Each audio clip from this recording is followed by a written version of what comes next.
Welcome back to Wild West Stories, where love rides across endless plains and hearts find their way home against all odds. Today's tale takes us deep into the heart of Wyoming territory, to the small town of Silver Creek in the autumn of 1885, where the changing leaves aren't the only things transformed by time. This is the story of Magnolia and James, two souls who fell in love when the world was young and their hearts were untested, only to be separated by family expectations, social pressures, and the cruel mathematics of duty versus desire. 35 long years have passed since they last looked into each other's eyes. 35 years of living separate lives, loving other people, and carrying the secret ache of what might have been. But sometimes, friends, the universe has a way of bringing people back together when the time is finally right. Sometimes the most beautiful love stories are written not in the spring of life, but in the autumn, when we finally understand the true value of what we've lost and found again.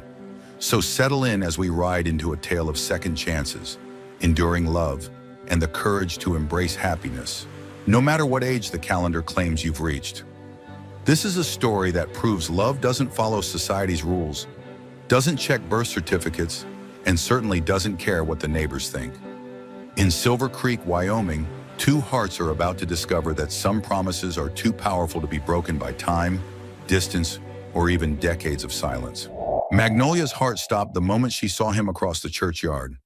35 years had carved lines into James's face, silvered his hair, but those eyes, those same green eyes that had promised her forever when they were 20, hadn't changed at all.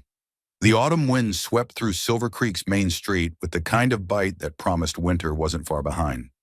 October in Wyoming territory was a season of endings and beginnings, when the aspen leaves turned to gold, and the air itself seemed to shimmer with possibility.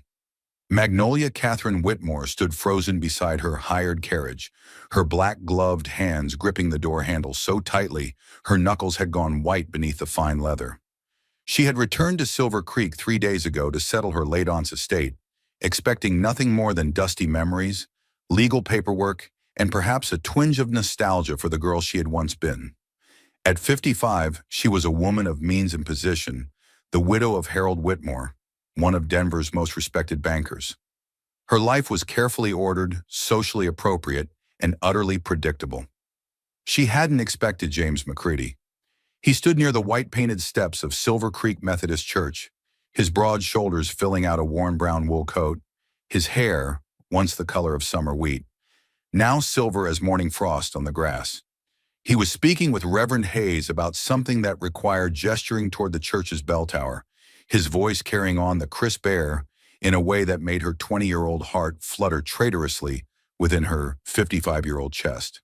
Time folded in on itself like a letter being read and reread until the creases wore thin. Suddenly she was 20 again, standing in the same churchyard in a blue dress her mother had sewn with careful stitches and careful love, promising James Alexander McCready that she would wait for him while he made his fortune in the California goldfields.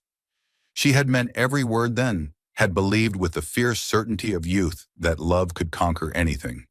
Family disapproval, financial hardship, even the vast distances of the American frontier. She had been wrong about so many things. Mrs. Whitmore? Her driver's voice cut through the reverie like a sharp blade through silk. Shall we continue to the bank? You mentioned having business with Mr. Peterson this morning? Magnolia blinked, the present rushing back like cold water thrown on a dreamer's face. She was no longer 20. She was a woman of middle years, her brown hair streaked with premature silver, her face marked by lines that spoke of sorrow, carefully hidden, and joy carefully rationed. She wore mourning black, though her official period of grief had ended 6 months ago. The black had simply become a habit, a way of blending into the background of life rather than claiming center stage. Yes, she whispered, then cleared her throat and spoke more firmly. Yes, Thomas. The bank, please. But as the carriage rolled forward over the rutted dirt street, she couldn't resist one more glance over her shoulder. James had turned, as if sensing her gaze across the distance, and their eyes met across 35 years of silence, heartbreak, and carefully constructed separate lives. For a heartbeat that lasted an eternity, time stopped entirely. Then the carriage rounded the corner toward Main Street, and he was gone, leaving behind only the thundering of her heart and the ghost of a love she had thought buried deeper than winter wheat. James Alexander McCready stood motionless in the churchyard, watching the black carriage disappear down Main Street like a ship swallowed by fog. His heart was thundering against his ribs like a wild Mustang, trying to break free from a too small corral. He had glimpsed her face for only a moment through the carriage window, but it was enough. More than enough. Magnolia. His Maggie. After all these years. She was here, in Silver Creek, looking exactly like the woman he had dreamed she would become. Elegant, dignified, beautiful in the way that only comes with age and experience.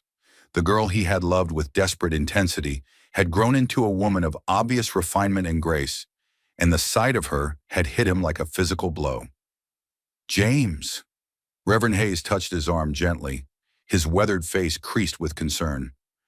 You look like you've seen a ghost, son. James managed a rough laugh that sounded more like a groan. Maybe I have, Reverend. Maybe I have. But it wasn't a ghost. It was the woman he had loved with every fiber of his being. The woman he had traveled 2,000 miles to earn enough money to marry. The woman who had been wed to Harold Whitmore while James was still breaking his back in California. Gold fields that yielded nothing but broken dreams and bitter disappointment. He had received her letter 34 years ago, carried by a postal rider who probably had no idea he was delivering the death of everything James had lived for. Brief, formal, devastating in its very restraint. Dear James, I am to be married to Mr. Harold Whitmore of Denver on October 15th, 1851. Please do not attempt to return to Silver Creek. I wish you well in all your future endeavors. Respectfully, Magnolia Catherine. No explanation, no apology, no acknowledgement of the promises they had made to each other under the cottonwood trees by Silver Creek, the plans they had whispered in the darkness before he left for California, the love letters she had sent him during the first months of his absence. Just the cold, formal death of everything he had believed in. He had stayed in California for 5 more years after that, letting grief and anger burn through him like a prairie fire consuming everything in its path. When he finally returned to Wyoming Territory, it was to a different town, Cheyenne first, then finally to the small ranch outside Silver Creek that he had purchased with money earned from years of backbreaking labor in mines that barely paid enough to keep body and soul together. He had heard through the intricate network of gossip that connected all the small towns in the territory that Magnolia had moved to Denver with her banker husband, that she lived a life of comfortable society gatherings, charitable works, and everything that his love and ambition could never have provided her. The knowledge had been both a comfort and a torment. Comfort because she was presumably happy, torment because she was happy without him. He had never married. How could he? Every woman he met was measured against a memory that had been polished by time and distance until it gleamed like precious metal.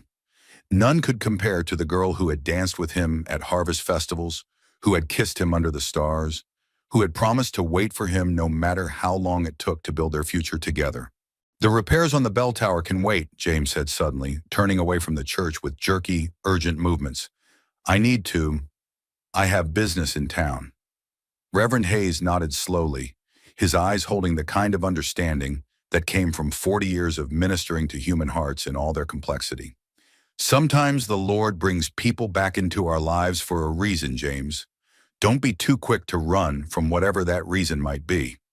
James paused, looking back at the older man, with eyes that held 35 years of carefully suppressed hope and carefully nursed pain. What if the reason is just to remind us of what we lost? What if some things are meant to stay buried? Or, the Reverend said gently, his voice carrying the weight of hard-won wisdom, what if the reason is to show us what we might still find?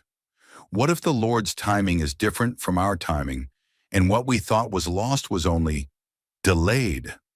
The Silver Creek Bank occupied a substantial brick building on the corner of Main and Cottonwood Streets, its large windows gleaming in the afternoon sun like watchful eyes. Inside, the air smelled of ink, leather, and the particular mustiness that seemed to cling to places where money changed hands and important papers were signed. Magnolia sat across from Mr. Jeremiah Peterson, the bank president, trying desperately to focus on the legal documentation regarding her aunt's estate, while her mind kept drifting to green eyes and silver hair, and the way her heart had nearly stopped beating when their gazes met across the churchyard. "The property on Willow Lane is quite valuable," Mr. Peterson was saying, shuffling through papers with the methodical enthusiasm of a man who dealt in numbers rather than emotions. "Your aunt was wise to hold on to it all these years. With the railroad expansion plan for next spring, land values in Silver Creek have increased substantially. I'd estimate the total value of the estate at nearly $15,000. "Yes," Magnolia murmured, signing her name where he indicated with careful, practiced strokes. Aunt Rose was always practical about such matters. Rose Catherine Morris had been her father's sister, a spinster who had never married, but had managed her inheritance with the shrewdness of a born businesswoman. She had been fond of her niece, but they had seen little of each other over the years. A few letters at Christmas, the occasional package sent for birthdays. Magnolia had been surprised to learn that she was Rose's sole heir, inheriting not only the modest house on Elm Street, but also several parcels of land around Silver Creek that had apparently increased dramatically in value. "Will you be staying in Silver Creek long?"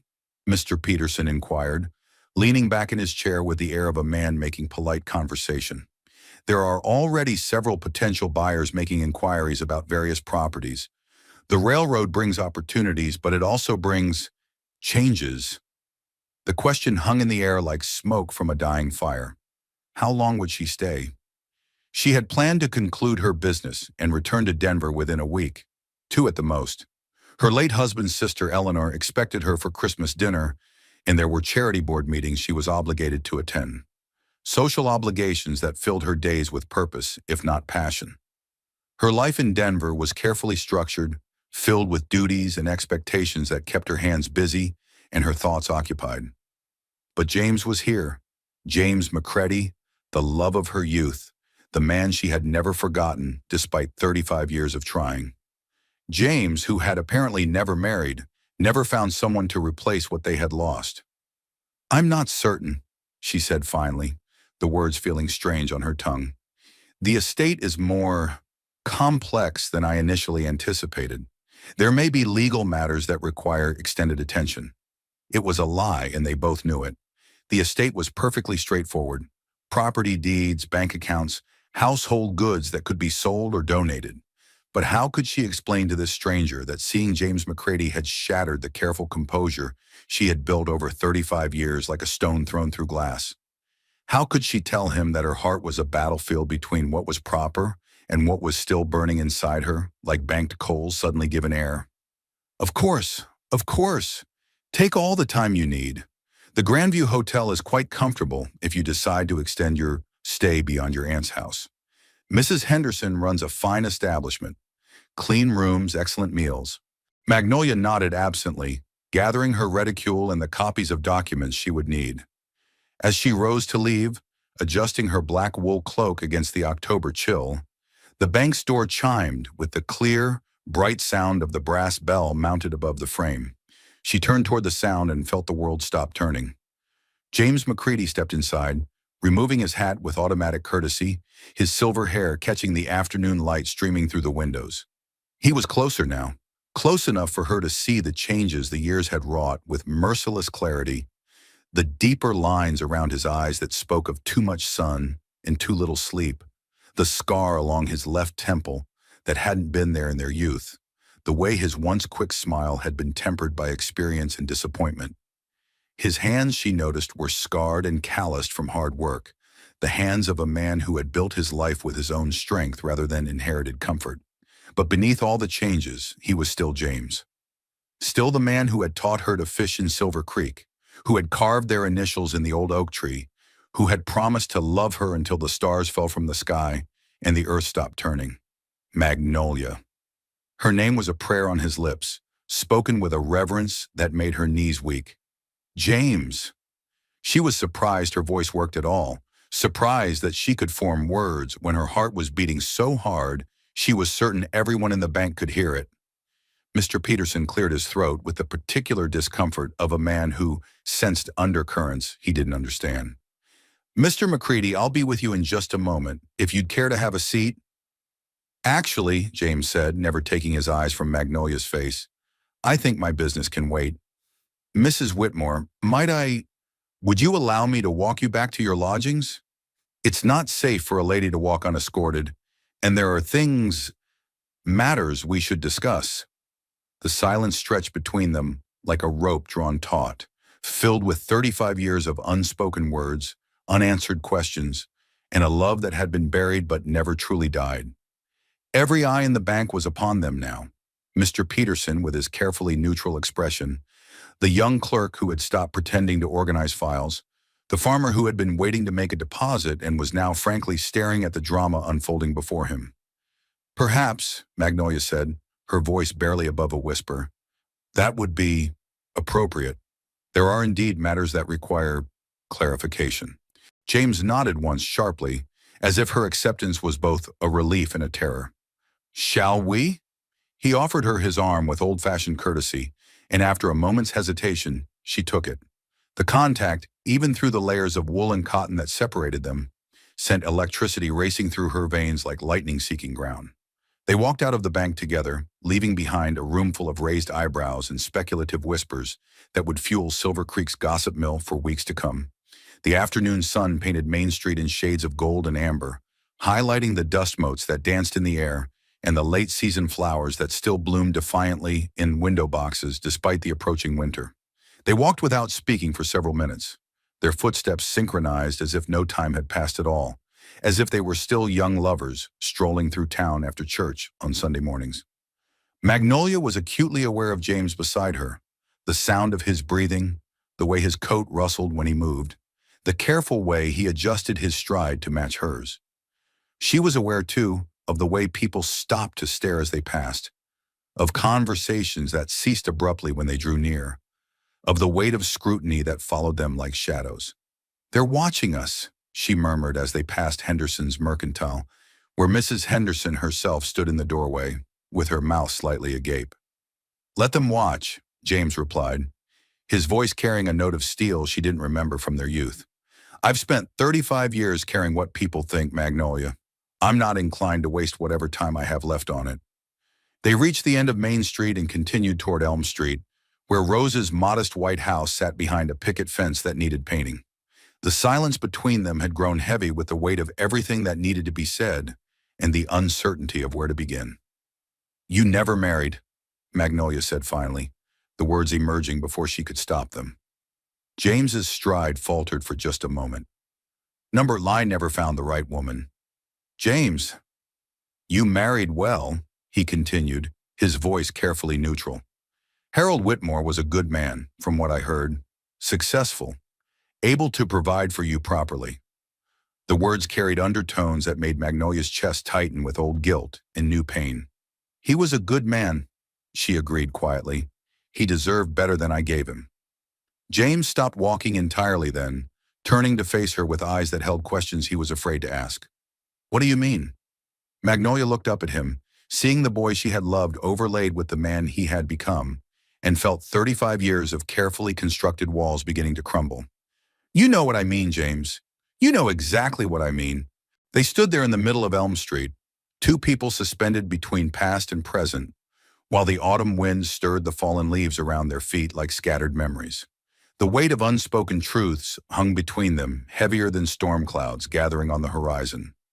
James studied her face with the intensity of a man trying to solve a puzzle that had tormented him for decades. Tell me, he said simply. Tell me why you married him when you promised to wait for me. Magnolia felt tears burning behind her eyes, tears she had held back for 35 years, tears that had been shed in the privacy of her bedroom in the months after her wedding, when the reality of what she had given up had hit her with the force of a physical blow. Could we go somewhere more private? These are not matters for the street. James nodded toward the small house behind the white picket fence. Your aunt's house? My house now, I suppose. The words felt strange. She had spent 35 years living in houses that belonged to other people. First her parents, then her husband. The idea of owning property in her own name was both liberating and terrifying. The house was exactly as Rose had left it, tidy, modest, filled with the accumulated treasures of a woman who had lived alone, but not lonely. Doilies covered every surface, books filled built-in shelves, and the parlor held a comfortable settee positioned to catch the afternoon light. Magnolia moved through the familiar rooms like a ghost returning to haunt old scenes, touching objects that held her aunt's essence. A china shepherdess on the mantel, a quilt draped over the rocking chair, photographs in silver frames that captured moments of a life lived quietly but fully. James remained standing near the door, his hat in his hands, his presence filling the small room in a way that made the walls seem closer together and the air harder to breathe. "Please," Magnolia said, gesturing toward the settee. "Sit, I'll make tea." "I don't want tea, Magnolia. I want answers." The words were spoken quietly, but they carried the weight of 3.5 decades of hurt and confusion. Magnolia sank into the rocking chair, her hands folded in her lap like a penitent preparing for confession. "My father was in debt," she began, the words coming slowly, painfully, like pulling splinters from an old wound. "Gambling debts. Far more than we knew, far more than the farm could ever cover. Men came to the house after you left, men with hard eyes and harder threats. They wanted their money and they didn't care how they got it." James sat heavily on the settee, his face pale with growing understanding. "How much?" $5,000, plus interest." James whistled low. In 1850, $5,000 was a fortune, more than most men earned in 5 years of hard labor. "Jesus, Magnolia, why didn't you write to me? I would have come back. We would have found a way." "With what?" "You were working claims that barely paid for beans and bacon. It would have taken you 20 years to earn that kind of money, if you ever earned it at all." She met his eyes, seeing the pain there, and feeling her own heart break all over again. "And even if you had found the money somewhere, it wouldn't have changed what my father was. He would have gambled it away within a year, and we'd have been right back where we started." "So you married Harold Whitmore." "Harold offered to pay the debts in exchange for marriage. All of them, plus enough to set my parents up comfortably for the rest of their lives." She was quiet for a moment, remembering the mixture of relief and despair she had felt when Harold had made his proposal. He was a good man, James. Kind, gentle, patient, with a wife who couldn't give him the love he deserved. "Because you loved me." It wasn't a question, but Magnolia answered it anyway. "Because I loved you. Because every day of my marriage I thought about what might have been if I had been brave enough to choose love over duty." James was silent for a long moment, his hands clenched into fists on his knees. When he spoke, his voice was rough with emotion. "I waited. Even after your letter, I waited. I kept thinking you would write again, that you would explain. When the wedding announcement appeared in the Denver papers, I finally understood." "Understood what?" "That I had been a fool to think someone like you could love someone like me. That Harold Whitmore could give you everything. A grand house, servants, a place in society, while I was just a dreamer with empty pockets and bigger dreams than sense." Magnolia rose from her chair and moved to kneel beside the settee, her hands covering his fisted ones.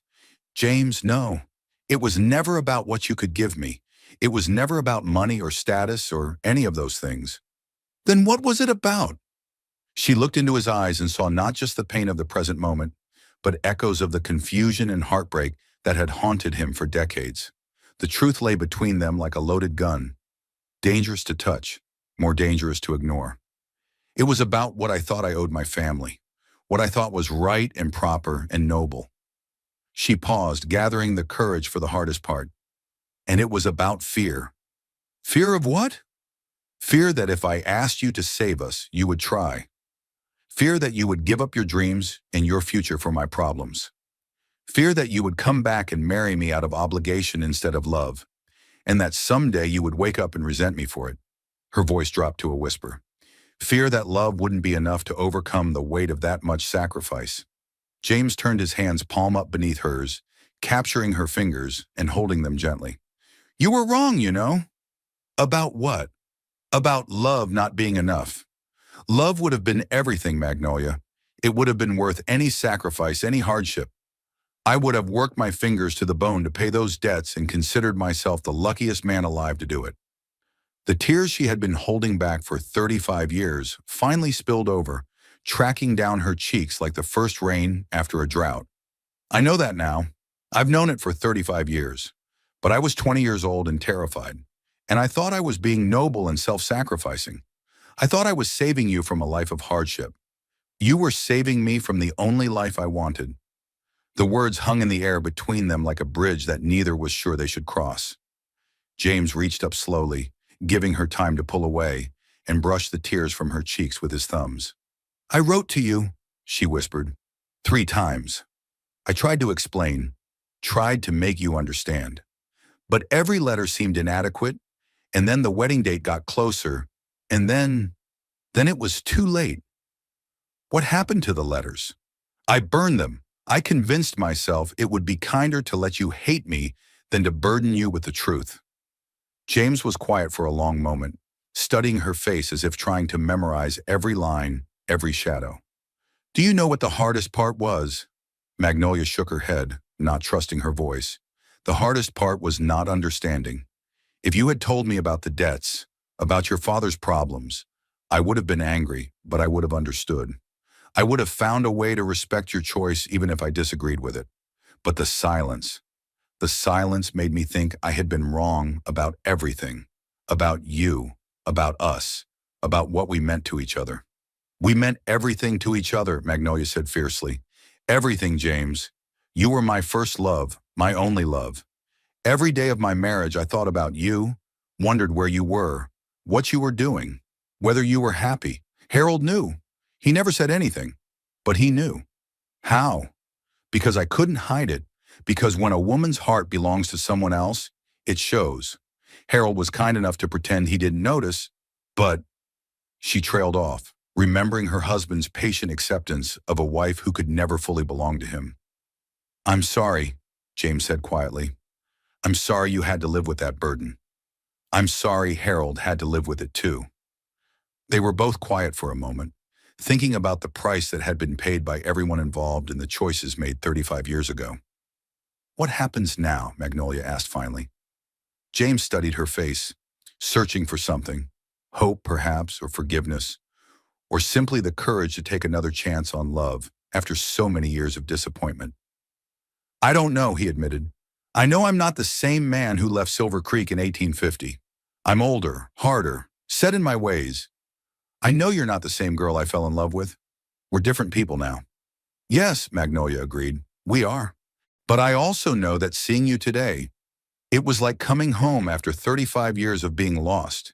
And if there's a chance, even a small chance, that we could find our way back to each other.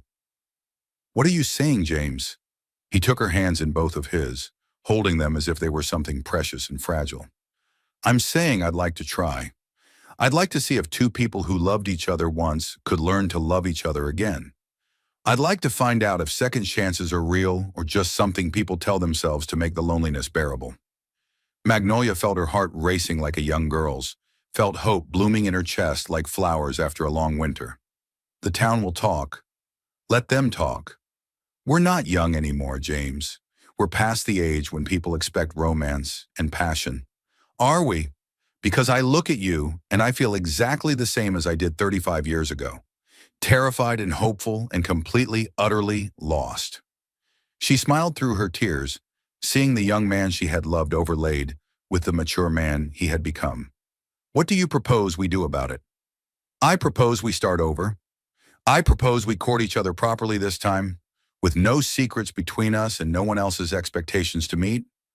I propose we find out who we are now and see if those people can build something beautiful together. A courtship, Magnolia repeated, tasting the word like wine. At our age? Especially at our age. We've earned the right to take our time, to do things properly. We've earned the right to choose happiness. Outside, the sun was beginning to set, painting the small parlor in shades of gold and crimson. Somewhere in the distance, a church bell chimed the hour, marking time in a world that suddenly seemed full of possibility again. Yes, Magnolia said quietly. Yes, James McCready, I would like that very much. James smiled then, the first real smile she had seen from him, the smile that had captured her heart when she was 17 years old and standing by the church after Sunday service. "Well then, Miss Magnolia Catherine," he said with mock formality, "might I have the honor of calling on you tomorrow evening? I believe there are several dozen years of conversation we need to catch up on." "I believe you're right, Mr. McCready. I believe you're absolutely right." The next evening arrived with the kind of crisp October air that made everything seem sharper, clearer, as if the world had been washed clean by the first hint of winter. Magnolia found herself changing clothes 3 times before James was due to arrive, discarding dress after dress as either too formal, too casual, too cheerful, or too somber for the occasion. She finally settled on a dress of deep forest green wool that Rose had given her several Christmases ago. Elegant but not ostentatious, the color bringing out the gold flecks in her brown eyes while complementing her silver-streaked hair. She arranged her hair more carefully than she had in months, pinning it up in a style that was fashionable but not severe, and found herself checking her reflection in the mirror with the anxiety of a woman preparing for her first courtship call, which in many ways this was. At precisely 7 o'clock, James knocked on her front door. Magnolia opened it to find him standing on her porch holding a small bouquet of late-blooming roses that he must have coaxed from someone's garden, his own appearance suggesting that he had taken equal care with his preparations. His dark suit was pressed, his silver hair neatly combed, and his green eyes held a mixture of nervousness and determination that made her heart flutter like a schoolgirl's. "Mrs. Whitmore," he said formally, offering her the flowers with a slight bow. "You look lovely this evening." "Mr. McCready," she replied, accepting the roses with equal formality. "Won't you come in? I've prepared tea." "That would be most welcome." They moved through the ritual of proper courtship with the careful attention of actors learning new roles. James waited to be invited to sit, removed his hat and placed it carefully on the side table, complimented the arrangements of the parlor. Magnolia served tea in Rose's best china, offered cake that she had baked that afternoon, inquired politely about his ranch and his health. It might have been ridiculous, 2 people in their 50s playing at the games of youth, except for the way James's eyes followed her every movement, and the way her hands trembled slightly when she poured his tea, and the electric tension that filled the air between them, despite their careful propriety. "Tell me about your ranch," Magnolia said when they were both settled with their teacups, she in the rocking chair and he on the settee, a respectable distance maintained between them. "It's not much," James replied, his fingers turning the delicate china cup carefully in his hands. 500 acres about 10 miles north of town. Cattle mostly, some horses. I built the house myself. Nothing fancy, but it's solid and warm. Good water, decent grazing." He paused, studying her face. "It's quiet, peaceful, sometimes too quiet." "You live alone?" "I have a hired man who helps with the cattle. Mexican fellow named Carlos who's been with me about 8 years. Good worker, keeps to himself. But yes, essentially I live alone. Have for 35 years. The admission hung between them like a confession. Magnolia set down her teacup with careful precision. "That must be lonely." "It was a choice," James said quietly. After I lost you, I convinced myself that solitude was preferable to settling for something less than what we had. I told myself I was being romantic, holding on to the memory of perfect love. Looking back, I think I was just being stubborn. Or loyal. Maybe. But loyalty to a memory isn't the same as living a life. Magnolia rose and moved to the window, looking out at the street where gas lamps were beginning to flicker on as dusk settled over Silver Creek. "I envied you," she said quietly. "Envied me? For what? For having a choice. For being able to decide that love was worth waiting for, even if it meant being alone. I didn't have that luxury. I had obligations, expectations, duties that didn't allow for romantic notions about waiting for true love." James set down his teacup and rose to stand behind her, close enough that she could feel the warmth of his presence without actual contact. "Tell me about your marriage, Magnolia. If it's not too painful." She was quiet for a long moment, gathering her thoughts and her courage. Harold was 12 years older than me, already established in business, looking for a wife who could help him build his social standing. I was young, well-bred enough to be an asset, and available. It was a practical arrangement that benefited everyone. Everyone except you. I didn't think I deserved more than practical arrangements after what I had given up. She turned to face him, her eyes bright with unshed tears. Harold was kind, James. He was patient and generous, and he tried very hard to make me happy. We had a comfortable life, a beautiful house in Denver, servants, social position, everything a woman was supposed to want. But no children. The words were spoken gently, but they hit like a physical blow. Magnolia's hands moved instinctively to her stomach, remembering the emptiness that had never been filled, the hope that had been disappointed month after month for 20 years. No children, she confirmed quietly. Harold wanted them desperately, and I tried. We both tried. But it wasn't meant to be. The doctor said there was nothing wrong with either of us, that sometimes these things just don't happen. But I always wondered if it was because my heart was never fully in the marriage, if maybe children require more than duty and respect to take root. James reached out tentatively, his hand hovering near her shoulder before settling gently on her arm. I'm sorry. That must have been heartbreaking for both of you. It was the greatest failure of my marriage. Harold never blamed me, never said a word of reproach, but I could see the disappointment in his eyes every month. And I felt guilty because part of me was relieved. Part of me couldn't bear the thought of bringing children into a marriage built on compromise rather than love. Magnolia, don't, she said softly, turning back to the window. Don't tell me it wasn't my fault or that these things happen. I've lived with the guilt for 20 years. I've made my peace with it. They stood in silence for several minutes, the weight of old sorrows settling around them like dust. Outside, Silver Creek was settling into evening. Shopkeepers closing their businesses, families gathering for supper, the normal rhythms of small-town life continuing, regardless of the drama playing out in Rose Morris's parlor. What was your marriage like day to day? James asked finally. If you don't mind my asking. Magnolia considered the question, trying to find words for a relationship that had been built on kindness, but not passion, respect, but not intimacy. We were pleasant to each other, she said finally. We shared meals and made conversation about his business, my charity work, the weather. We attended social functions together and presented a united front to the world. Harold read the newspaper in the evenings while I did needlework.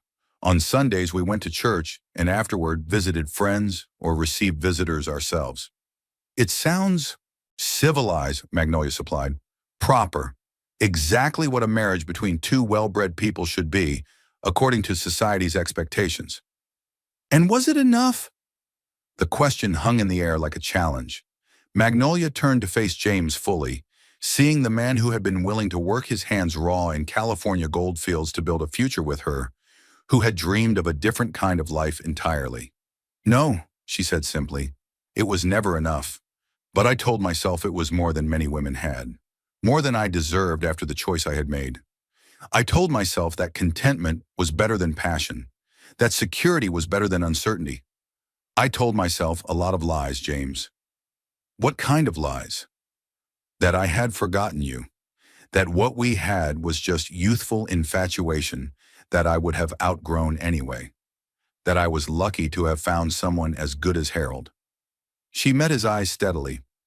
The biggest lie was that I was happy. James stepped closer, close enough that she could see the fine lines around his eyes, the way the lamplight brought out the silver in his hair. And now? Are you happy now?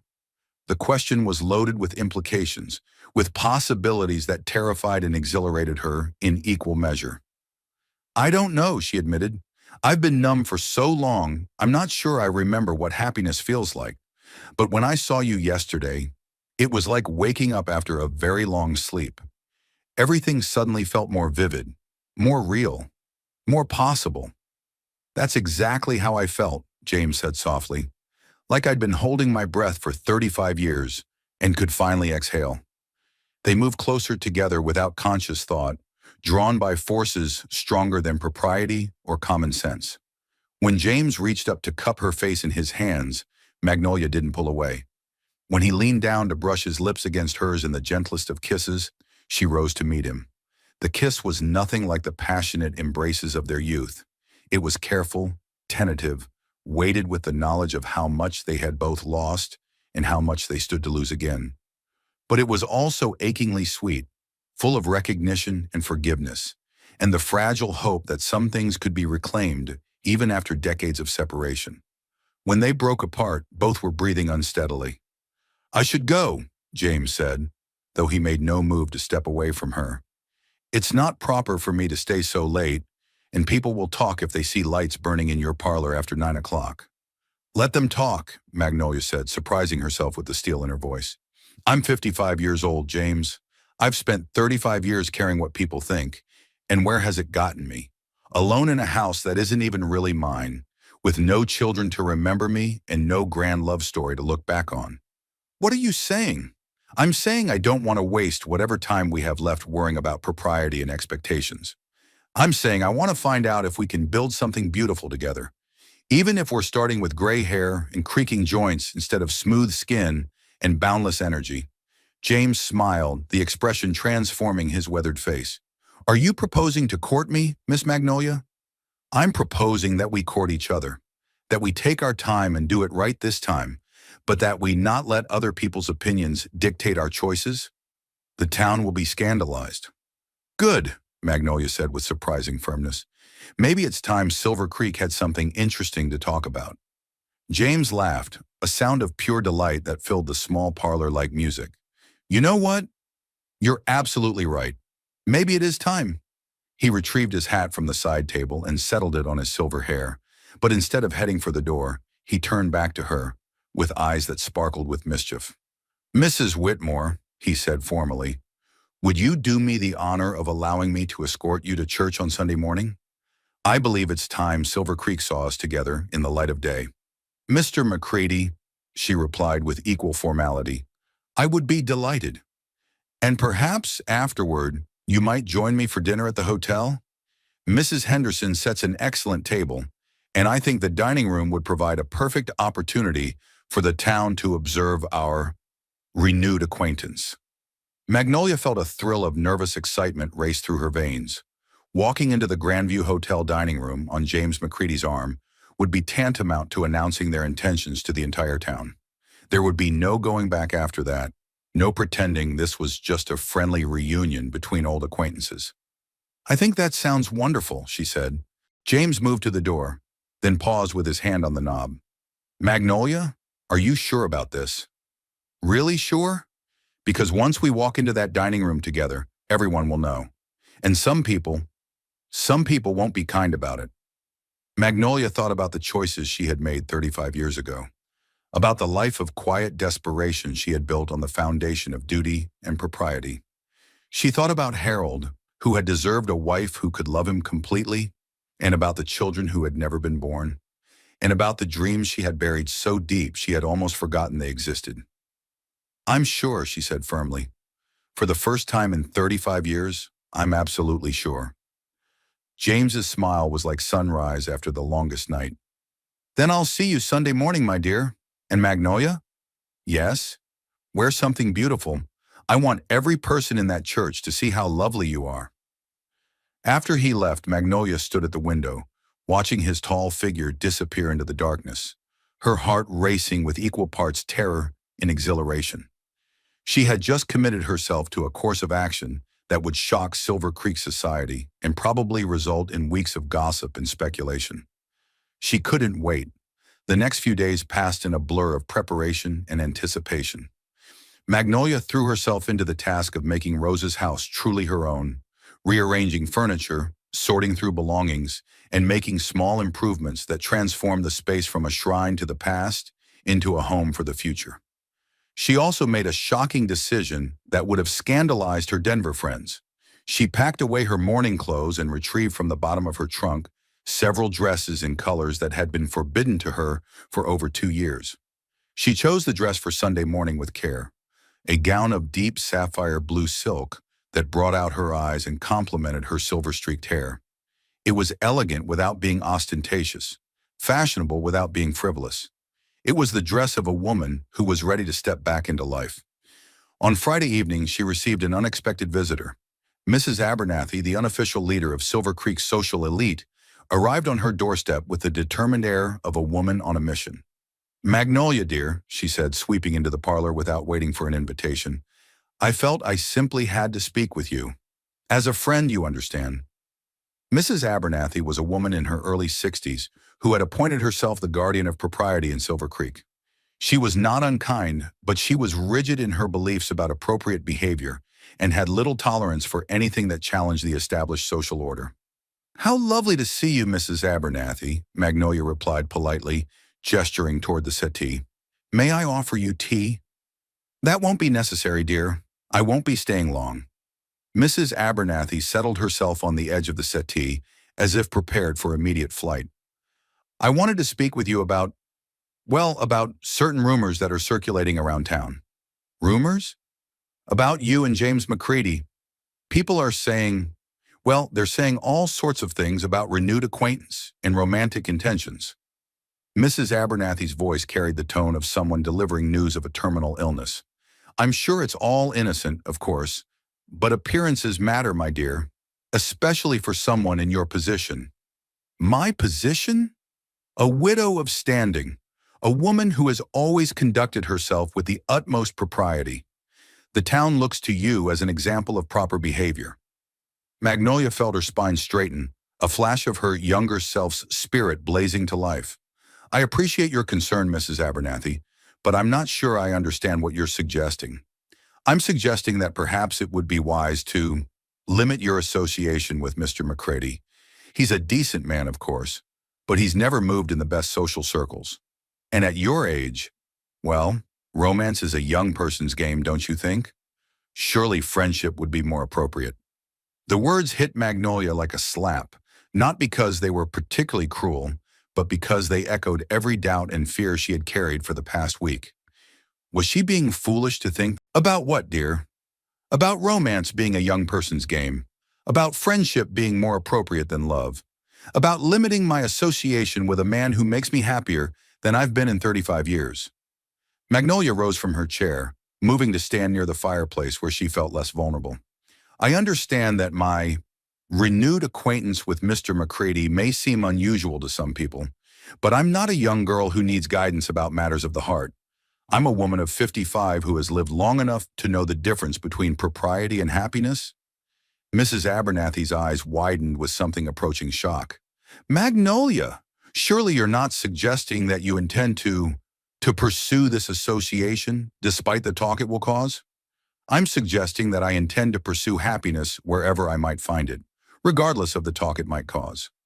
"But the scandal, the gossip, think of what people will say." "I've spent 35 years thinking about what people will say, Mrs. Abernathy. And do you know what it's gotten me? A marriage built on duty rather than love, a life of quiet desperation disguised as respectability, and the knowledge that I threw away the greatest love of my life because I was too concerned with propriety to fight for what I wanted." Mrs. Abernathy rose from the settee, her face flushed with indignation. "Well, I can see that you're determined to make a spectacle of yourself, regardless of the consequences. I had hoped that a woman of your background would have more sense." "Perhaps," Magnolia said quietly. "What you call sense, I call cowardice. And perhaps I've been a coward long enough." After Mrs. Abernathy left in a rustle of offended dignity, Magnolia sat alone in her parlor, her hands trembling slightly from the confrontation. She had just burned her bridges with Silver Creek Society, had declared her intention to pursue a course of action that would make her the subject of gossip and speculation for months to come. But instead of feeling frightened or regretful, she felt liberated. For the first time in 35 years, she had stood up for what she wanted instead of what was expected of her. For the first time since she was 20 years old, she was choosing love over duty. Sunday morning couldn't come fast enough. Sunday morning dawned clear and crisp, with a kind of crystalline air that made every detail stand out in sharp relief. The last golden leaves clinging to the cottonwood trees, the frost that sparkled on the grass like scattered diamonds, the blue sky that stretched endlessly over the Wyoming landscape. Magnolia stood before her mirror, adjusting the sapphire blue dress one final time, her hands steady despite the butterflies that seemed to have taken up permanent residence in her stomach. She had slept poorly, her dreams filled with memories of her youth and fears about the future. But in the clear light of morning, her resolve had only strengthened. Today, she would walk into Silver Creek Methodist Church on James McCready's arm, and everyone would know exactly where she stood. At precisely 10:30, James knocked on her front door. When she opened it, her breath caught at the sight of him. He wore his best dark suit with a crisp white shirt and a string tie, his silver hair neatly combed and his green eyes bright with nervous anticipation. But it was the expression on his face when he saw her that made her heart race. A look of such open admiration and affection that she felt beautiful for the first time in years. "Mrs. Whitmore," he said formally, offering her his arm, "you look absolutely radiant this morning." "Mr. McCready," she replied, placing her gloved hand on his sleeve, "you look quite handsome yourself." They walked down Elm Street toward the church, their steps synchronized, their heads held high. Magnolia was acutely aware of the curious stares from neighbors working in their gardens or sitting on their porches, of conversations that stopped abruptly when they passed, of window curtains that twitched as people peered out to get a better look at the spectacle. "Are you having second thoughts?" James asked quietly as they approached the church, where groups of worshipers were gathering on the front steps, their voices carrying on the morning air. "No," Magnolia replied firmly. "Are you?" "Absolutely not. Though I have to admit, I feel like I'm about to walk into a den of lions. Then we'll face the lions together." The conversations around the church steps died away as they approached, replaced by the kind of charged silence that comes when people are trying very hard to appear normal while processing something completely unexpected. Mrs. Abernathy stood near the door with several other ladies of the congregation, her face a mask of barely controlled displeasure. Judge Pemberton was there as well, his expression unreadable but his eyes sharp as they took in the sight of Magnolia on James's arm. "Good morning, Reverend Hayes," James said as they reached the church steps, his voice carrying clearly in the sudden quiet. "Good morning, James, Mrs. Whitmore," the Reverend replied warmly, though Magnolia could see the speculation in his eyes. "Lovely to see you both this morning. Mrs. Whitmore, I trust you're settling in well after your aunt's passing?" "Very well. Thank you, Reverend. Mr. McCready has been most helpful in reacquainting me with the town." "How wonderful! Old friendships are such treasures, don't you think?" The word friendships hung in the air like a question. James's response was to adjust his arm slightly, drawing Magnolia closer to his side in a gesture that was both protective and possessive. "Indeed they are, Reverend. Though sometimes old friendships can become something even more precious, given the right circumstances." The implications of his words rippled through the gathered congregation like stones thrown into still water.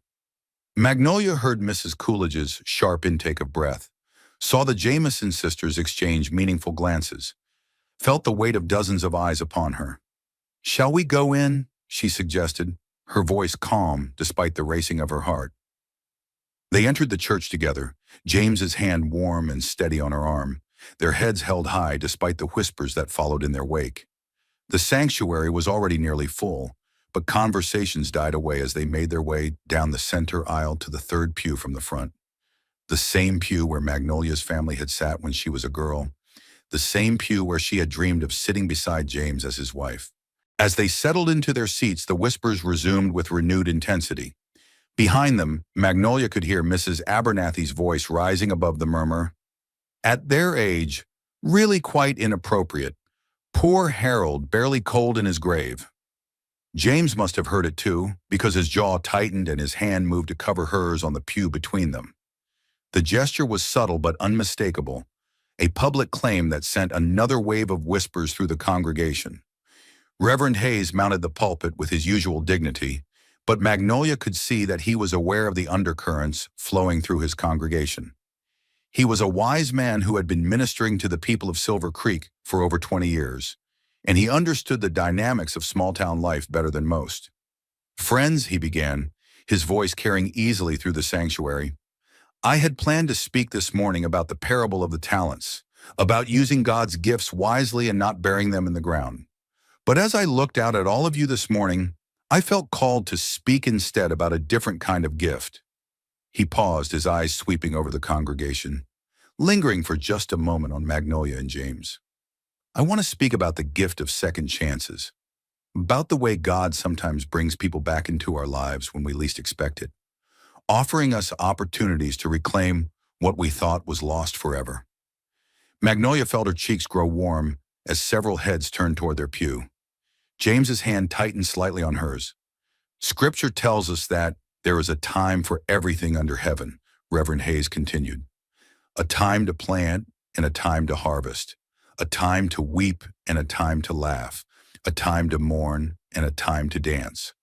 Some of us may think that the time for certain kinds of joy has passed us by, that love and companionship are privileges reserved for the young. Mrs. Abernathy's fan snapped open with an audible crack. But I would submit to you that God's timing is not our timing, that the heart does not recognize birthdays or gray hair or the opinions of others when it comes to matters of love, that sometimes the most beautiful flowers bloom in autumn, when we least expect them but most need their beauty. The sermon continued for another 20 minutes, but Magnolia barely heard the words. She was too aware of James beside her, of the way his thumb moved gently across her knuckles, of the solid warmth of his presence. She was aware, too, of the eyes upon them, of the scandal they were creating simply by sitting together in church, of the gossip that would fuel Silver Creek conversations for weeks to come. But for the first time in 35 years, she didn't care. When the service ended and they rose to leave, Judge Pemberton approached them in the aisle. Magnolia tensed, expecting some kind of confrontation, but the older man's expression was gentle. "Mrs. Whitmore," he said formally, "I wanted to express my appreciation for your gracious response to my enthusiasm at the Harvest Festival last week.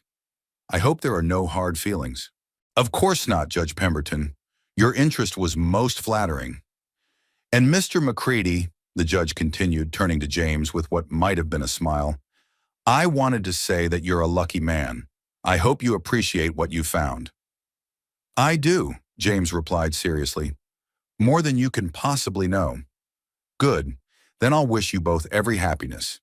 He tipped his hat to Magnolia. "Mrs. Whitmore, you look lovely this morning. That color suits you beautifully."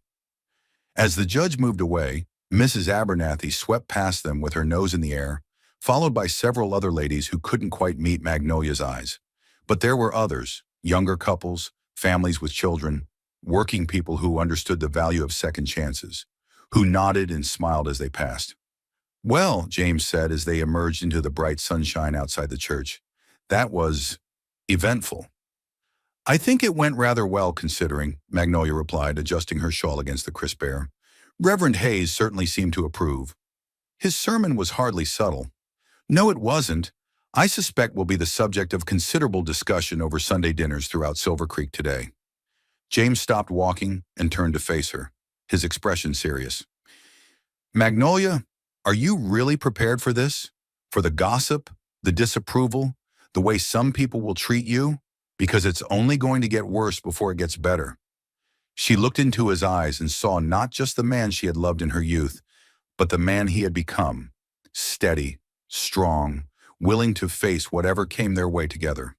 "James, I've spent 35 years living my life according to other people's expectations. I've been the dutiful daughter, the proper wife, the respectable widow. And do you know what it's gotten me? A life so quiet and careful that I barely feel like I've been living at all. And now I want to feel alive again. I want to take chances and make mistakes, and scandal the neighbors if that's what it takes to be happy. I want to find out what might have been if we had been brave enough to fight for it the first time." James smiled, the expression transforming his weathered face. "In that case, Mrs. Whitmore, would you do me the honor of accompanying me to dinner at the Grandview Hotel? I believe it's time we gave Silver Creek something truly shocking to discuss." "Mr. McCready," she replied, placing her hand firmly on his offered arm, "I thought you'd never ask." The Grandview Hotel's dining room was the social center of Silver Creek on Sunday afternoons, where the town's leading families gathered to see and be seen over Mrs. Henderson's famous roast beef and apple pie. As Magnolia and James entered the restaurant, conversation stopped mid-sentence and every head turned in their direction. Mrs. Henderson herself, a formidable woman in her 60s who had been running the hotel for 20 years, approached them with a professional smile that didn't quite hide her curiosity. "Mr. McCready, Mrs. Whitmore," she said smoothly, "how lovely to see you both. I have a nice table by the window, if that would suit you."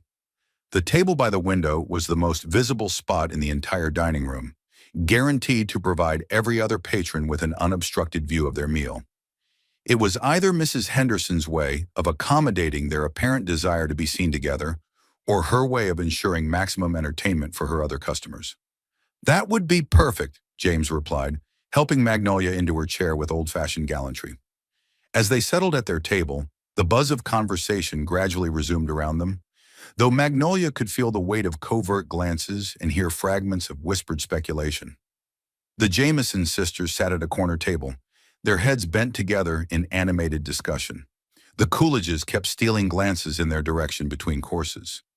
Mrs. Abernathy had apparently decided not to grace the hotel with her presence, but her absence was almost as pointed as her presence would have been.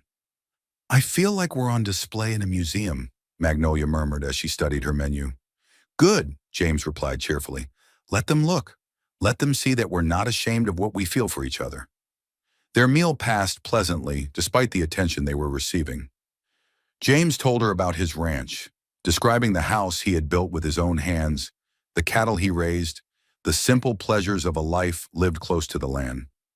Magnolia found herself relaxing as she listened, imagining what it would be like to wake up each morning to views of rolling grassland and distant mountains instead of Denver's busy streets. "What will you do about your house in Denver?" James asked as they shared a piece of Mrs. Henderson's famous apple pie. "Sell it," Magnolia said without hesitation. "I've already written to a real estate agent. There's nothing there for me now, just furniture and memories that belong to someone else's life." "And your commitments there? The charity boards, the social obligations?" "They'll find other proper widows to fill those roles." She met his gaze steadily. "I'm resigning from propriety, James. I've served my time." James reached across the table to cover her hand with his, a gesture so natural and intimate that several women at nearby tables gasped audibly. "Magnolia," he said quietly, "I need you to understand something.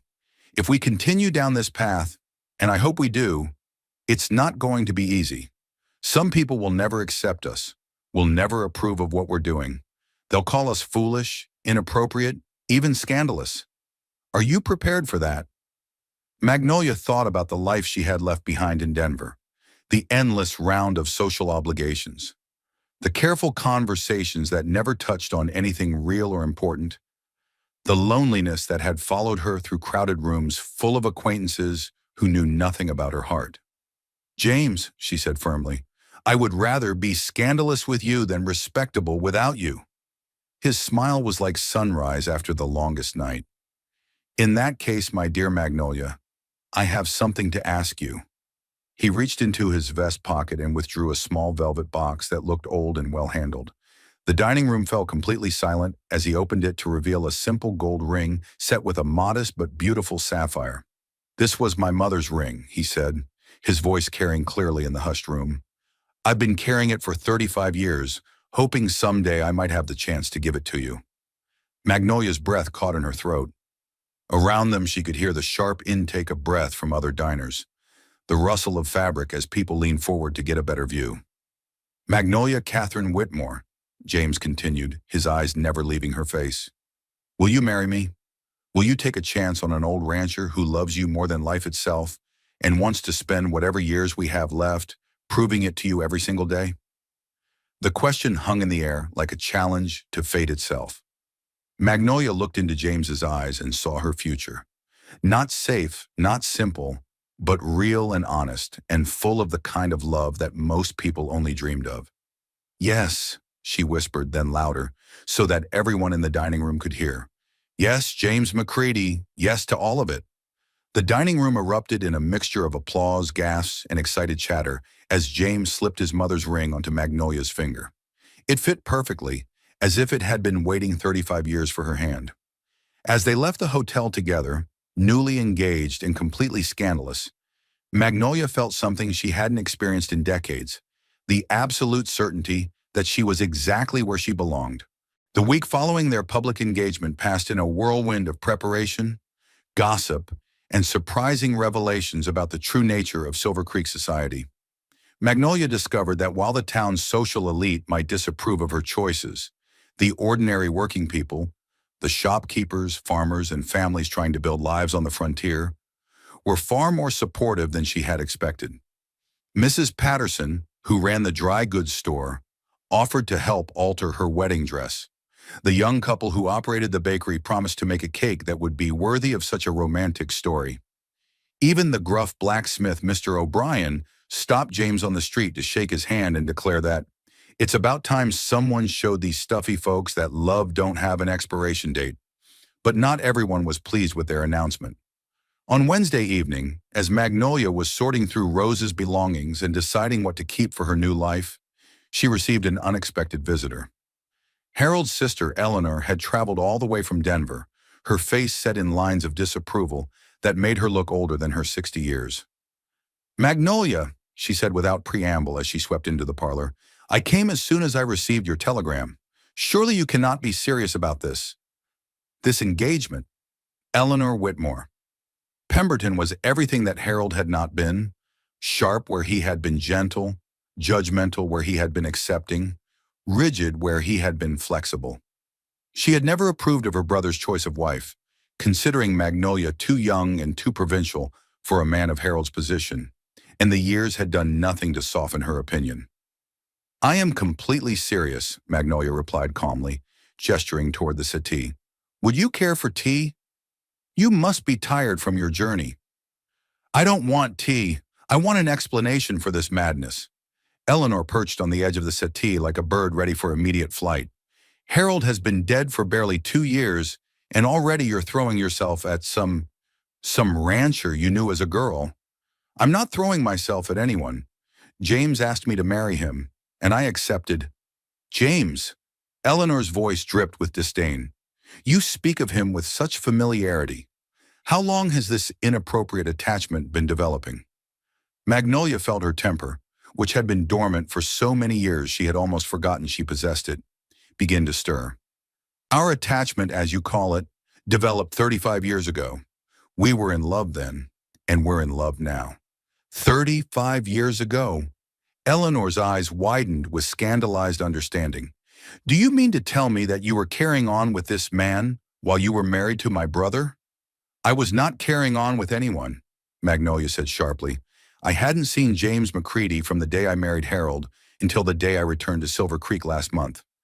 But yes, I loved him 35 years ago, and that love never died."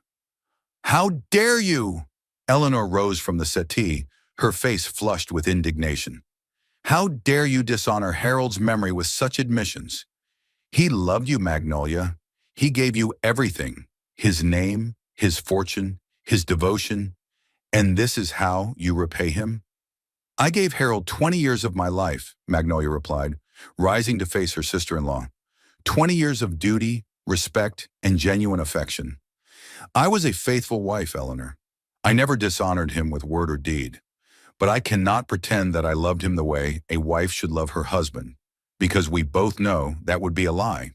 Harold never complained, because Harold was a gentleman who understood exactly what our marriage was, a practical arrangement that benefited both our families. He knew I didn't love him, Eleanor. He knew it from the beginning, and he married me anyway because he thought affection and respect would be enough. Eleanor sank back onto the settee, her anger giving way to something that looked almost like grief. "He hoped you would learn to love him. He told me once that he believed love could grow from kindness and shared experiences. And perhaps it could have if my heart hadn't already belonged to someone else." Magnolia sat back down, her voice gentling. "Eleanor, I'm sorry if this hurts you. I know you loved Harold, and I know he was a good man who deserved better than I could give him, but I can't spend the rest of my life atoning for the fact that I couldn't manufacture feelings that simply weren't there.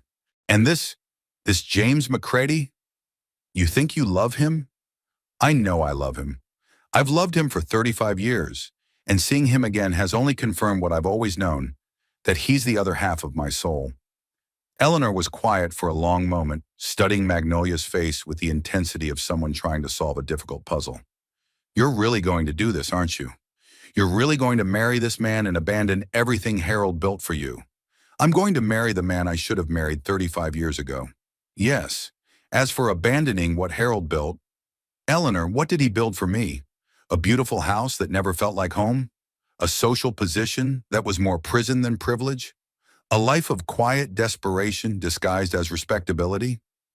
He built you security, status, a place in Denver society. He built me a cage, Eleanor.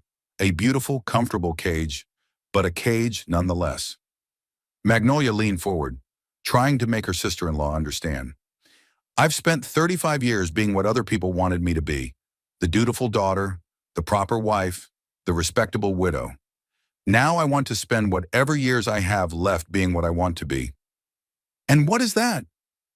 Happy, Magnolia said simply. Just happy. Eleanor gathered her things with the stiff dignity of a woman who had lost an argument she had been certain she would win. At the door, she paused and turned back. I'll never understand this choice, Magnolia, but I suppose Harold would want you to be happy, even if I don't approve of how you're going about it. After Eleanor left, Magnolia sat alone in the growing dusk, feeling drained by the confrontation, but also oddly liberated. She had faced down the disapproval of Harold's family and emerged with her convictions intact. For the first time since Harold's death, she felt truly free. The next morning brought a different kind of challenge. Mrs. Abernathy arrived at precisely 9 o'clock, accompanied by Mrs. Coolidge and the formidable Mrs. Dr. Morrison, wife of Silver Creek's only physician. They swept into Magnolia's parlor like a delegation of disapproving angels, their faces set in identical expressions of righteous concern. Magnolia, dear, Mrs. Abernathy began without preamble, we've come as friends, as women who care about your reputation and standing in the community. How kind of you, Magnolia replied, not bothering to hide the irony in her voice. Tea? This is not a social call, Mrs. Morrison declared. She was a thin, sharp-featured woman who had appointed herself the guardian of moral standards in Silver Creek. We're here to discuss your shocking announcement and its implications for the entire community. I wasn't aware that my personal life had implications for anyone but myself and Mr. McCready. Don't be naive, Mrs. Coolidge snapped. When a woman of your standing behaves in such a dramatic fashion, it affects how the entire town is perceived. We have young ladies to consider, impressionable minds who might think this kind of unseemly behavior is acceptable. What exactly is unseemly about two people choosing to marry? Magnolia asked mildly. At your age, Mrs. Morrison's voice rose to an indignant squeak. Magnolia, you're 55 years old. The time for romance and passion is long past. At your age, companionship should be enough. Should it? And who decided that? Who made the rule that hearts stop feeling at 50? That love becomes inappropriate after a certain birthday? Society, Mrs. Abernathy said firmly. Proper society has standards, expectations. There are appropriate behaviors for every stage of life. And what stage am I supposed to be in? The sitting quietly in corner stage? The fading away gracefully stage? The accepting that my life is, essentially, over stage? The three women exchanged glances, clearly uncomfortable with Magnolia's direct questions. You're supposed to be dignified, Mrs. Coolidge said finally. Settled, at peace with your circumstances. I was settled for 20 years, and I've never been more miserable in my life. Magnolia rose from her chair, moving to stand near the fireplace where she felt less vulnerable. Ladies, I appreciate your concern, but I'm afraid I must disagree with your assessment of appropriate behavior. Then you intend to proceed with this spectacle? Mrs. Morrison asked. I intend to marry the man I love, yes. If that constitutes a spectacle in your minds, then so be it. Mrs. Abernathy drew herself up to her full height, which was considerable. Magnolia, if you persist in this course of action, you will find yourself excluded from polite society. The Ladies' Aid Society will have no choice but to reconsider your membership. The Daughters of the American Revolution will certainly revoke your charter membership. You will be ostracized by everyone who matters in this community. Will I? Magnolia felt a strange calm descending over her, the kind of peace that comes when all the cards are finally on the table. And tell me, Mrs. Abernathy, what has my membership in polite society brought me? What has all my proper behavior and careful respectability accomplished? It has given you standing, respect. It has given me loneliness, Magnolia interrupted. It has given me a life so careful and constrained that I barely recognize myself. It has given me the regret of knowing I threw away true love for the approval of people who will forget my name the moment I'm dead." Mrs. Coolidge gasped. "Magnolia! No, let me finish. You want to ostracize me from polite society? Please do. I'm resigning anyway. I'm resigning from a world where love is considered inappropriate, where happiness is less important than appearances, where a woman's value is determined by how quietly she disappears into the background." Mrs. Morrison's face had gone pale. "You're hysterical." "I'm liberated," Magnolia corrected. "For the first time in 35 years, I'm making choices based on what I want instead of what others expect. And if that horrifies you, then perhaps you should examine your own lives and ask yourselves whether following society's rules has made you happy." The three women left in a flutter of outraged dignity, but their departure felt more like a victory than a defeat. Magnolia watched them go with a sense of profound relief, as if she had just shed a heavy coat that had been weighing her down for decades. That afternoon, James arrived to find her in the garden behind the house, pulling weeds with an energy that suggested she was working through more than just overgrown flower beds. "You look like a woman who's been fighting battles," he observed, settling onto the garden bench that Rose had placed beneath an old apple tree. "Several, actually." Magnolia sat back on her heels, pushing a strand of hair away from her face with the back of her gloved hand. "Eleanor came yesterday, and the Holy Trinity of Silver Creek propriety paid me a visit this morning. And I apparently scandalized them all thoroughly. Eleanor thinks I'm dishonoring Harold's memory, and Mrs. Abernathy thinks I'm corrupting the moral fiber of the entire community." James was quiet for a moment, studying her face. "Are you having second thoughts?" "About what?" "About us. About marriage. About giving up your position in society for a life that will probably include a lot more weeding and a lot less afternoon tea." Magnolia looked at him. This man who had waited 35 years for a second chance, who was offering her a life of honest work and genuine companionship instead of empty social obligations, and felt her heart swell with certainty. "James McCready," she said, rising from the ground and moving to sit beside him on the bench, "I have spent 35 years regretting the choice I made when I was 20. I will not spend whatever years I have left regretting the choice I'm making now.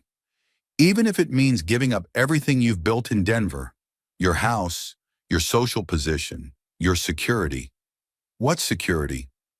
"The security of knowing I'll die alone in a house full of beautiful things that mean nothing to me. The security of a bank account that can't buy love or companionship or the feeling of being truly alive." She took his hand in both of hers. "James, the only security I want is the security of knowing I'm loved by someone who sees me, really sees me, and loves what he finds." "You know I see you," he said softly. "I see the girl who argued with the preacher about the story of Job because she couldn't bear the idea of God being unfair. I see the woman who just told the most powerful ladies in Silver Creek that she didn't care about their approval. I see my Magnolia, and I love every stubborn, passionate, beautiful inch of her." "Then stop worrying about whether I'm making the right choice," she said firmly. "I've made my choice, James. I choose you. I choose us. I choose love over duty, happiness over respectability, passion over propriety. And I'm not looking back." James smiled, the expression transforming his weathered face. "In that case, my dear, I have a proposition for you." "Oh, I think we should stop worrying about what everyone else thinks and start planning our wedding. A real wedding, the kind we should have had 35 years ago." "What did you have in mind?" "Something simple but beautiful. Something that celebrates what we found instead of apologizing for what we've lost. Something that makes it clear to everyone in Silver Creek that we're not ashamed of loving each other." Magnolia felt excitement bubbling up in her chest like champagne. "When?" "Soon. Before the first snow. While the weather's still good. I've waited 35 years to marry you, Magnolia.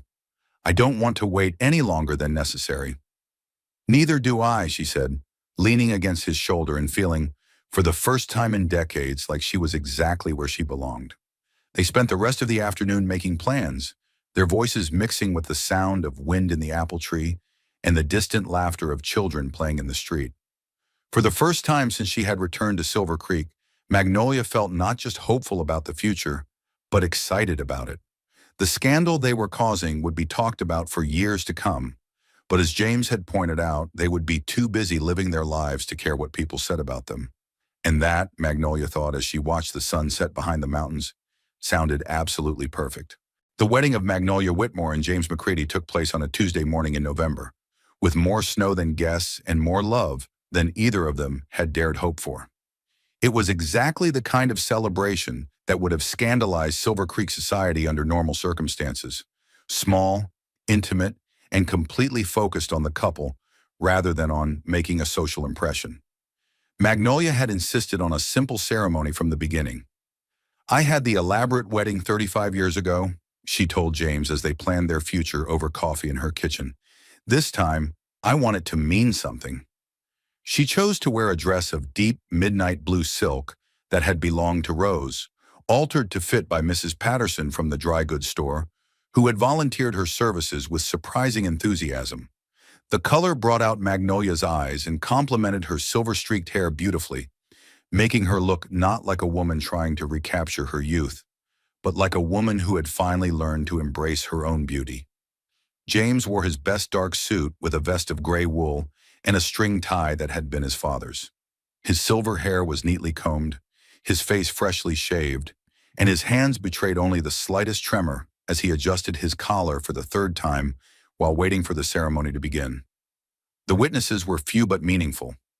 Reverend Hayes and his wife, of course, Judge Pemberton, who had graciously offered his congratulations and his services if needed, Carlos Mendoza, who worked on James's ranch and had become something of a friend over the years, Mrs. Patterson and her husband from the dry goods store, and, to everyone's surprise, Mrs. Abernathy, who had appeared at the church door just as the ceremony was about to begin. "I may not approve," she had announced to the small gathering, her chin held high and her hands clutched tightly around her prayer book, "but I'll not have it said that Magnolia Whitmore was married without proper witnesses. Some traditions matter more than personal opinion." The ceremony itself was brief and beautiful, taking place in the small sanctuary of Silver Creek Methodist Church, decorated with the last chrysanthemums of the season and branches of golden aspen leaves that Carlos had gathered from the mountains. Reverend Hayes had chosen his words carefully, speaking about love that endures through time and separation, about second chances and the courage to embrace happiness regardless of what others might think. "Marriage," he said, his voice carrying clearly through the small sanctuary, "is not just about joining two lives, but about joining two stories. James and Magnolia, your stories began together many years ago, took different paths for a time, and have now converged again at exactly the moment when you were both ready to appreciate what you had found. This is not a coincidence. This is grace." When the time came for vows, James spoke first, his voice steady despite the emotion that threatened to overwhelm him. "Magnolia, 35 years ago, I promised to love you until the stars fell from the sky. I kept that promise even when I thought I would never see you again, even when I thought our story was over. Today I make that promise again, not as a young man who thinks love can conquer anything, but as a man who has learned that real love doesn't conquer. It endures. It waits. It hopes. It forgives. I promise to love you, honor you, and cherish you for whatever time we have left, whether that's 35 days or 35 years." Magnolia's voice was clear and strong as she responded, her eyes never leaving James's face. "James, I once made the mistake of thinking that duty was more important than love, that security was more valuable than happiness. I spent 35 years learning how wrong I was. Today I choose love over duty, passion over propriety, joy over safety. I promise to be your partner in all things, to support your dreams and share your burdens, to love you not in spite of the time we've lost, but because of what that time has taught us about the value of what we found." When Reverend Hayes pronounced them husband and wife, James kissed his bride with the tenderness of a man who had waited 35 years for this moment, and the passion of a man who knew exactly how precious such moments were. The small congregation applauded. Mrs. Abernathy dabbed at her eyes with her handkerchief, and somewhere in the distance, the church bell rang out across Silver Creek, announcing to the world that love had won. The reception was held at James's ranch, a modest but comfortable house surrounded by rolling grassland that stretched to the foothills of the mountains. It was Magnolia's first visit to what would now be her home, and she walked through the rooms that James had built with his own hands, touching furniture he had crafted during long winter evenings, looking out windows that framed views she would wake up to for the rest of her life. The house was solidly built, but clearly the home of a bachelor, functional rather than decorative, comfortable rather than elegant. The parlor held a stone fireplace that dominated one wall, built-in bookshelves filled with volumes on ranching, history, and surprisingly, poetry. The kitchen was spacious and well-appointed, with a large table that could seat 8 people and windows that looked out over the pastures where James's cattle grazed. "It's not much compared to what you're used to," James said, following her as she explored what was now their home. No servants, no grand staircases, no fancy furniture. "It's perfect," Magnolia said and meant it. "It feels like home." "Does it? Because I was thinking, if you wanted to make changes, add some feminine touches." Magnolia turned to face him, seeing the uncertainty in his eyes, the fear that perhaps she would find his simple life inadequate after the luxury of her Denver existence. "James," she said softly, moving to stand before him, "I don't want to change your house. I want to share it. I want to learn how to make bread in that beautiful kitchen and read books by that enormous fireplace and wake up every morning to views of the mountains instead of city streets. I want to plant a garden come spring and learn how to help with the cattle and find out what it feels like to build a life instead of just maintaining one." Relief flooded his features. "You really mean that?" "I really mean it. This house, this life, it's real, James. It's honest. After 35 years of living in a beautiful museum, I want to live in a home." The reception dinner was simple but delicious.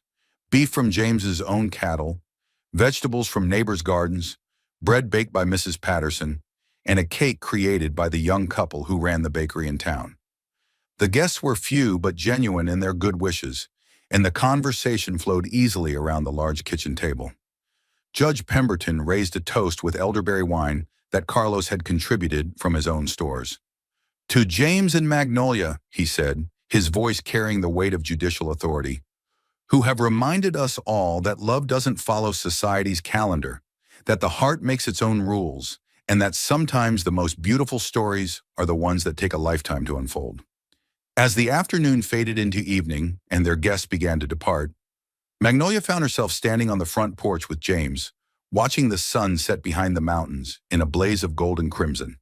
The air was crisp with the promise of winter, but the house behind them glowed with warmth and the promise of shared tomorrows.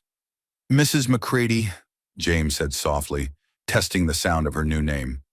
"Mrs. McCready," she repeated, liking the way it felt on her tongue. "I think I could get used to that. Are you having any regrets about the life you're leaving behind, the security you're giving up?"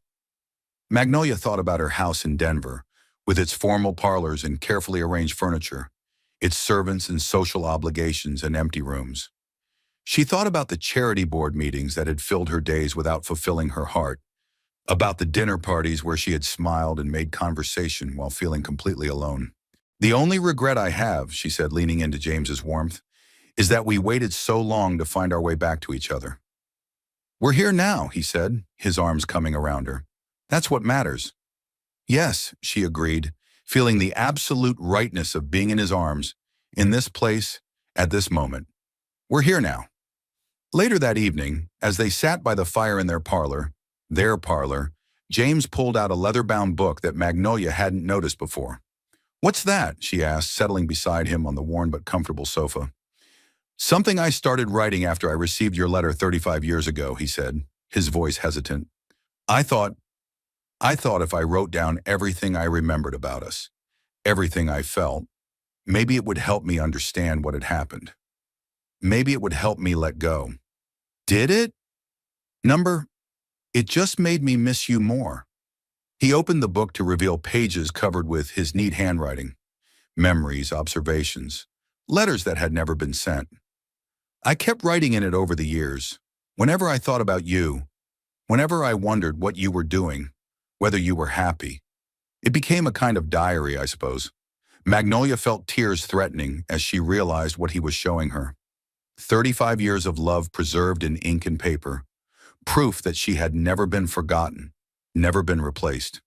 "James, I want you to have it," he said, placing the book in her hands. "I want you to know that every day we were apart, you were still with me. You were still the most important part of my story." She opened the book to a random page and saw her own name surrounded by words of love, longing, and hope that had sustained him through decades of solitude. It was more precious than jewelry, more valuable than any gift she had ever received. "Thank you," she whispered, unable to trust her voice for more. "Thank you for coming back to me," he replied. "Thank you for giving us a second chance." They sat together by the fire, reading passages from James's journal, sharing stories of the years they had spent apart, planning the life they would build together. Outside, the first snow of winter began to fall, covering the landscape in pristine white. But inside their home, spring was just beginning. At 55 and 57, they were starting over. At an age when most people's stories were winding down, theirs was just beginning the most beautiful chapter yet. And in Silver Creek, Wyoming, on a snowy November night in 1885, two hearts that had never stopped loving finally came home.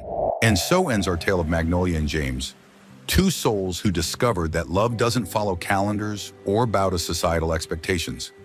Their story reminds us that the heart doesn't retire, that passion doesn't have an expiration date, and that sometimes the most beautiful chapters of our lives are written when we think the story's nearly done. In a world that often tells us love is for the young, Magnolia and James proved that the deepest, truest love often comes to those who have lived long enough to understand its value. They showed us that it's never too late for a second chance, never too late to choose happiness over duty, never too late to be brave enough to follow your heart home. Magnolia learned that security built on compromise is no security at all, that a life lived according to other people's expectations is barely a life at all. James learned that some promises are worth keeping even when they seem impossible, that waiting for the right person is better than settling for the wrong one, and that love delayed is not love denied. It's love refined by time and tested by separation. Together, they taught Silver Creek, and perhaps taught us, that propriety is cold comfort compared to passion, that respectability is a poor substitute for genuine happiness, and that scandalizing the neighbors is a small price to pay for finding your soulmate. Their wedding may have shocked the town, but their love story inspired it. Years later, when other couples faced similar choices between duty and desire, between safety and passion, people would remember Magnolia and James and find courage in their example. Because love, real love, is always worth fighting for. It's worth waiting for. It's worth the whispers and the gossip and the disapproval of people who have forgotten what it feels like to be truly alive. Thank you for joining us on this journey through the Wild West, where love conquered time, distance, and the fear of what others might think. If this story touched your heart, please like this video, share it with someone who needs to hear that love has no expiration date, and subscribe to Wild West Stories for more tales of courage, romance, and second chances on the frontier. Remember, friends, your story isn't over yet. Sometimes the best chapters are still waiting to be written. Sometimes love comes not with the passion of youth, but with the wisdom of experience. Sometimes the most beautiful flowers bloom in autumn, when we least expect them, but most need their beauty. Until our next adventure, keep believing in the power of love, the courage of second chances, and the magic that happens when two hearts find their way back home. This has been Wild West Stories. Ride on and keep your hearts open to possibility.